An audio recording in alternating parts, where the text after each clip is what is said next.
Itämeri on vahva osa kulttuuriamme.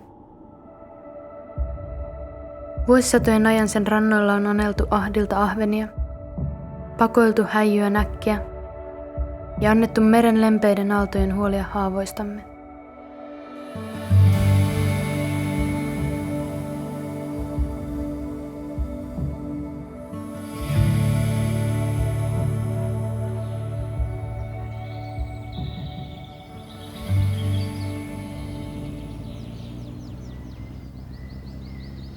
Itämeren merkitys näkyy kaikkialla maassamme.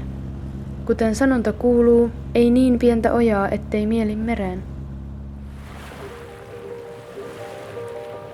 Itämeri on elinkeino varsinkin Suomen pitkällä rannikolla ja saaristossa asuville. Siispä kurssi kohden Ahvenanmaata, jossa pääsemme tutustumaan Underytan-projektiin ja selvittämään, mitä meidän tulisi merestämme tietää.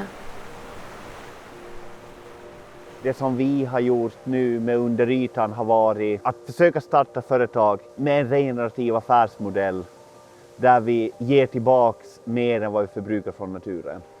Och att just titta på den blåa ekonomin på ett nytt sätt i hur vi kan använda våra arter, men då inte på samma sätt som vi har gjort tidigare.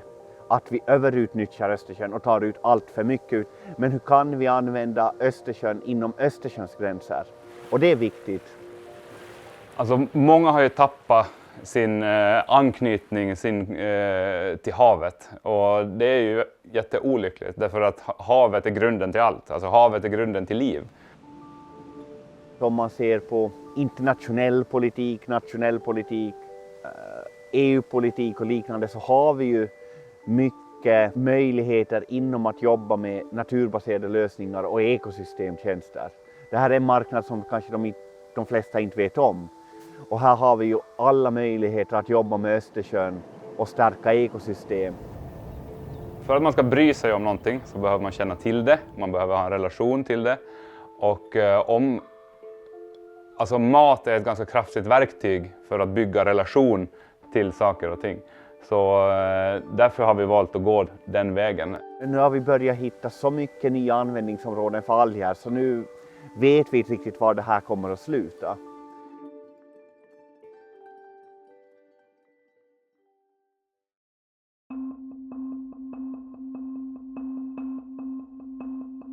Murtovesi ja pohjoiset olosuhteet tarjoavat ainutlaatuisen ympäristön monille lajeille.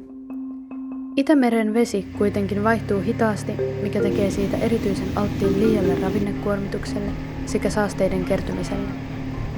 Näin ollen vaarantaen sen herkän ekosysteemin säilymisen ennallaan. Kuinka voimme siis tukea meremme hyvinvointia samalla rakentaen omat elinkeinomme sen ympärille? We're come to this windy location in Brande, and we have these yellow buoys behind us. Why are we here, and what are these? Our initial idea was to grow mussels just as a ecosystem service or as a marine restoration service. We are part of a project called Project Björkskär, which is a project in integrating like seaweed farming, mussel farming, but also artificial reefs and artificial reef techniques in offshore windmill farms. So it doesn't look that fun on the on the surface. It's just like yellow buoys floating around in the waves. But underneath we have ropes and net structures where we are trying to gather mussels. So how do you take care of the pilots?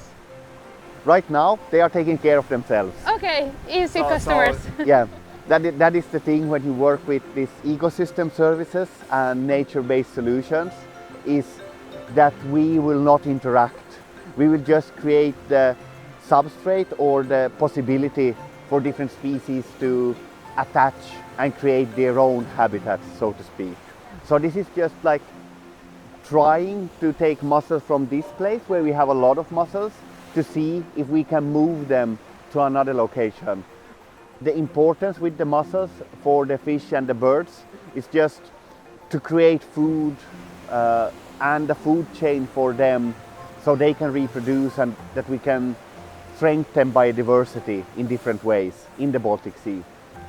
if we grow these mussels and put them out at some place, it could be an Eider buffet. But then at the same time now, we are seeing that the mussels grow quite big here, so we might have the possibility to use them as food as well.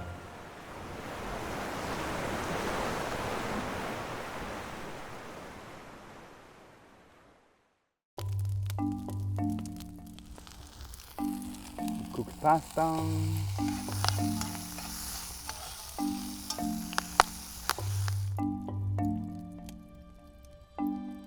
We have some of the violets.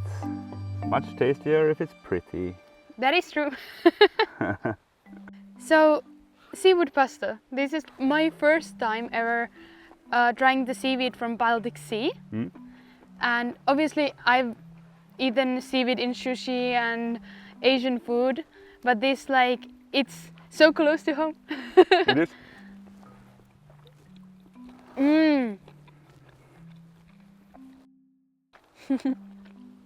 It's so good. It even, I don't know if it's wrong to say, but it kind of has like meaty flavor Yeah. in a way. Yeah, it has a lot of, like, you talk about umami. Yeah, And Exactly. seaweed has a lot of umami. Like, seaweed is one of the strongest, along with mushroom and animal products, basically. So if you want, like, umami from the vegetable kingdom, it's seaweed is your friend. So this was something that we harvested today. Yep. And we were talking a bit of how you do it. So could you tell us a bit more about it? Yeah, so what we do is we harvest the tips, as I said. So it's just tips of the bladder wrack. And what you want to do if you want to harvest yourself, like, we find something that's floating around.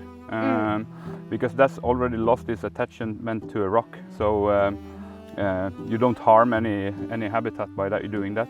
And we also harvest 1/3, like we have this rule for ourselves, like 1/3 of each bush, and then you put it back in the water because it will continue living and be a home for mussels and shrimps and whatever. We were talking about the flavor profiles. Yeah. And earlier you mentioned this seaweed that tastes like truffles. Yeah. So is there other curiosities in seaweeds and like how they taste in different seasons? Yeah, that's what we are trying to learn. So we experiment and we harvest in different seasons, trying to figure out. But definitely the truffle seaweed has a season. So it's in January and February. Like all other, like when it's winter, it tastes like truffle. Otherwise, it tastes nothing. So there is a seasonality in all of them, I would say. So they're not equally good all the time. But you need to harvest and learn, and that's what we are doing. Today we were cooking it with open fire, Yep. but basically I could do this home. Yeah. The open fire is just because we're down by the boathouse and we don't have a stove, but you can do it on any normal stove. Just do the blanching, then you cook it with some oil or butter, even, like you can use butter for sure. And just cook it. What would be like the basic rules if somebody gets super interested, like I want to make seaweed pasta too? Ask the permission to harvest, or find some common beach and harvest what's floating on the shore. And after that, always blanch.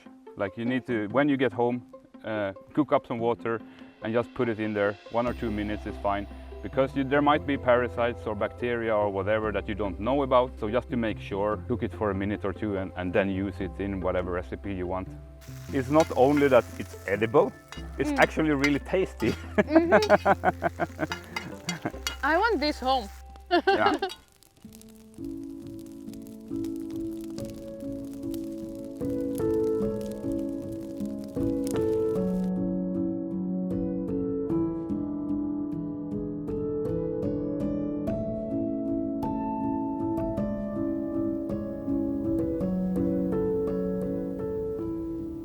Tell me, what have you been up to? It's been like 1 year since we were there.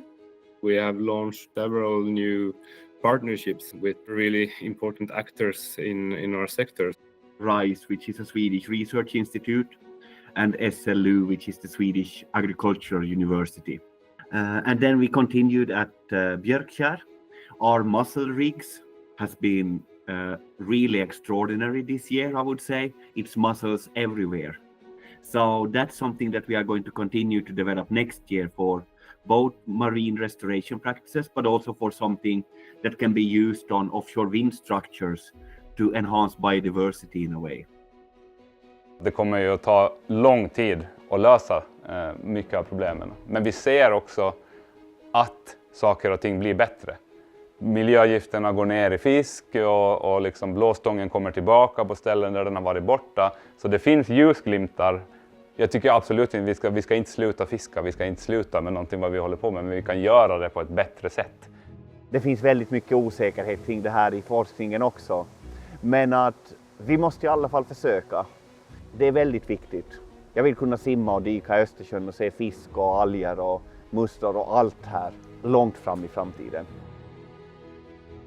Allt kommer inte att funka överallt. Vi kommer inte att hitta en golden ticket så det här löser Östersjöns problem. Men vi kanske kan hjälpa det här blåstångsbeståndet här att växa, eller vi kanske kan göra någonting här. Den här viken kanske vi kan ta upp näring i alger och få bort dem ur vattnet eller något sånt. Att man kan göra insatser här och där det behövs. Det vi gör här, det är ju en sak, men vi måste ju också hjälpas åt alla. Liksom, om man bor långt inne i landet så påverkar ändå det man gör där påverkar Östersjön. Så att det gäller ju att alla försöker hjälpas åt. Östersjön är hela Finlands angelägenhet. Jag lever kring Östersjön, men det känns som att jag lever i Östersjön när man bor på Åland. Du har alltid Östersjön runt omkring dig. Det finns karga klippor, havet är vackert här. Jag tror inte jag skulle klara av att bo på ett ställe där inte jag har Östersjön nära. Vi är inte många företag kring Östersjön som jobbar med det här just nu, men vi blir fler och fler hela tiden. Och vi kommer alltid att hjälpa till.